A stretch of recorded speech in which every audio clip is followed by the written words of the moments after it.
Welcome to Unlocked and Unstashed, and today we're going to do a video breakdown of Joe Mercurio's Big 5 fashion line promo video.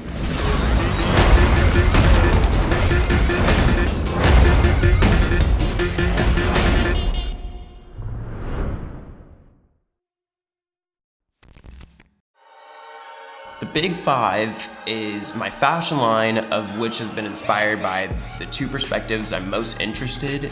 We took a little bit of fashion design and a little bit of wildlife biology, and we just jammed it all into one. We turned it into a fashion editorial video, and the term Big 5 was coined by hunters back in the day to describe the 5 most difficult animals to hunt on foot in Africa. And that includes the elephant, the rhino, the lion, the leopard, and the Cape buffalo. Each look is inspired by an animal, so I wanted to include characteristics of that animal in each outfit. Let's say the leopard, that crop jacket we worked with, it has a really high collar. The leopards are the most elusive of the Big 5. They're often baited in order to get them to come out of the foliage. The hardest part when creating any fashion line really is picking out textiles. You can look forever for textiles, and I really wanted to take sustainability into account. Fashion is by no means a sustainable industry, and I really wanted to show people you can make it sustainable. So I would go to the thrift shops, to flea markets, to estate sales, and I really would just find anything that can be used to construct a garment. I also don't want to alter it to an extent that it's not what it once was. So the primary fabric you see on the elephant look, it's got the paint splotches down there at the knees. I didn't add any of the paint was already there. When we were making this video, we were on a slight time crunch. I believe we had a half day to prep and then maybe 12 hours of shooting. So everything was really high energy. It was the first video I've ever worked on, so that was really fun to be a part of. Building the sets, finding the zebra vehicle, it was all a ride.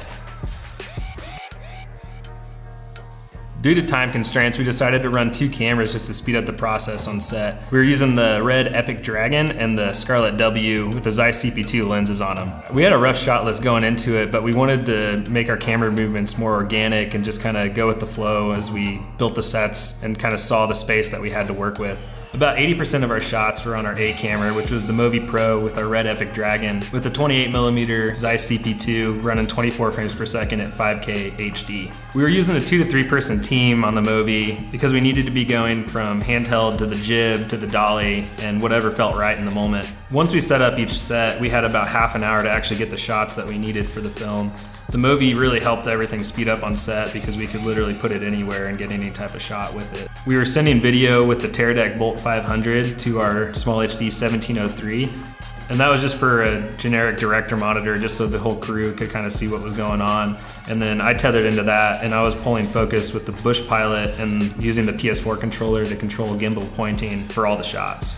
This is our first studio shoot using the Ignite Digi TB50 battery adapters, and it really saved our lives on set. We were getting over 2-hour run times running everything on the Movi. The other 20% of the shots were from our B camera, which was the Scarlet W on an easy rig with 100mm Zeiss and running 48 frames per second.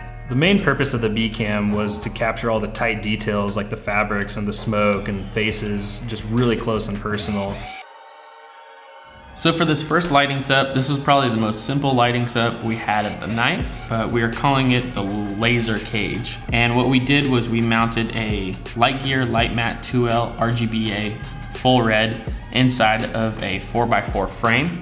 And then within that frame, we mounted 12 red laser dots within the inside of the frame. Once we had that 4x4 frame with the light gear and all the lasers, we then mounted that onto a menace arm, and basically that was just booming into the frame.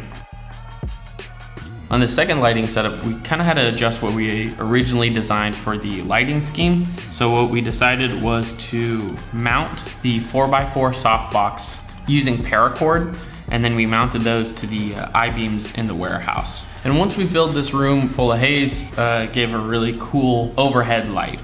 Second light that we put up was the Quasar 4-foot crossfade single bulb, and what we did was mounted that on top of the Jeep to give an amber look. We matched the color temperature of the quasar to the headlights of the vehicle. And then we also used Hive Wasp 100Cs on low mounts mounted inside of the vehicle to give an amber glow just spilling out of the interior of the vehicle. For this last lighting setup, it came together pretty organically because we originally didn't have this part of the warehouse as something we were planning on shooting. So starting from the back end of the building, what we have is a Aperture LS C300D, and this is a daylight light, and what it is doing is just kicking through the back far left window. We also took the Nila Arena 2.5K HMI equivalent daylight light and shot that through the window light off left frame. Once we hazed this as well, we were getting some streaks and it looks pretty cool inside of there. What we have coming off our main fill light from the left side is the 4x4 Falcon Eyes softbox, and that's just kind of kicking across our main actor in the front. As you can see, it's kind of edging him on the left side, giving him a little bit of a fill.